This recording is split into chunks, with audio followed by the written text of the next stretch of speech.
Welcome back. The Congressional Budget Office and the Committee for a Responsible Federal Budget both warning that Social Security is less than 8 years away from insolvency, based on projections from the program's own trustees. The CRFB writing this: it is time to start telling the truth when it comes to Social Security and Medicare. We are running out of time to phase in changes gradually and avoid harsh cuts, sharp tax increases, or unacceptable borrowing. They also warn a retired dual-earning couple could see cuts in their Social Security benefits of upwards of $18,000 a year, beginning in 2033.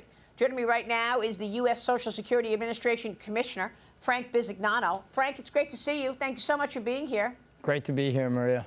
And I know you've been doing a lot of work putting technology to the test in the Social Security Administration. It is night and day since you took the role. But first, give us your reaction to these expectations that Social Security goes insolvent within 10 years. As you know, I'm one of the 4 trustees with the Treasury Secretary, the HHS Secretary, and the Labor Secretary. And we made a commitment at the end of the trustee meeting, which actually published the information, that we would have a deep commitment to deliver on the President's promise, to protect and preserve.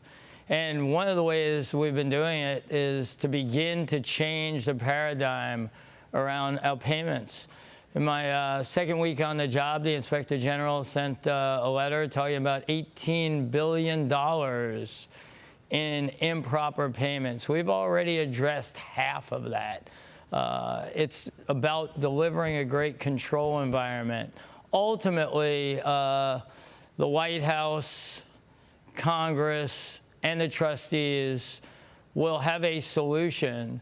But right now, it's about how to do the job right. Eliminate fraud, waste, and abuse. Increase the level of service to the American population. We have 300 active cardholders, 300 million active cardholders, and we have to serve them as best as possible. You know, we had a website that was down for 29 hours a week scheduled. It's down 0 time now. So Americans can transact every day on the web through Social Security. We will eliminate fraud, waste, and abuse. We will do a great job in delivering a better experience for the American population. And the control agenda and the client agenda will also allow us a platform to have Social Security, which is coming up on its 90th anniversary on August 14th. Be here as the President has committed and promised for the next 90 years. Yeah, I mean, you make a great point, Frank, but I don't even understand, why would the website be down by design? You know, it's an interesting thing. We have some great engineers in the org that are new. They've come on, they're on SSA, they're talented, they've came from other industries.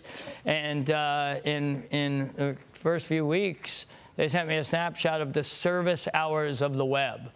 And we all know that the service hours of the web are 24 hours a day, 7 days a week. You know, in the time periods that was down, in just a short period of time, less than 2 weeks, we've done over 300,000 transactions. Those are 300,000 Americans who would not have been served. That's incredible, and you're doing so because you're deploying new technology to make this a digital-first agency. I want to hear more about that. You've got new data that shows technology enhancements improving customer service, including handling the traffic at quicker speeds, as you just mentioned, nearly doubling the amount of customers year-to-date and completing more than 3.1 million payments to beneficiaries of the Social Security Fairness Act 5 months ahead of schedule. The payments totaled $17 billion. Frank, I want to get your take on what else we should expect and how significant this new technology is in terms of transforming this historic agency. Well, this has been less than 90 days worth of work. I think the agency has a new sense of urgency. When I talk about those control items at 3 o'clock today, like every Friday, we'll go through all the control agenda items and have a pristine control environment. We meet quite regularly on the service agenda. I have been in a field office every week. I've been in a regional office every week. People are understanding we're here to serve the American public. I thought one of the great things that the agency did was figure out technically how to get out the payments for the Fairness Act 5 months early. And then we've taken wait times from the last administration on the phones, which averaged 30 minutes, to last week 5 minutes. And that means we're handling more volume, serving more Americans in a manner. It's better for our employees, too. An employee who answers a phone call that took maybe 2 hours doesn't get the same treatment from the caller as one who answers it in 5 minutes. So this is about deploying technology, taking a digital-first, client-first mindset. We have a lot of work to do to change our way we interact on the web, but we have an objective. We have a My SSA account, which limits fraud, allows access through the web. We do 1.2 million transactions right now over the web a day, and we will continue to enhance My SSA. If we have 50 million active users, we have an objective to have 100 million by the end of the year. More secure, better service, and the way Americans are used to transacting.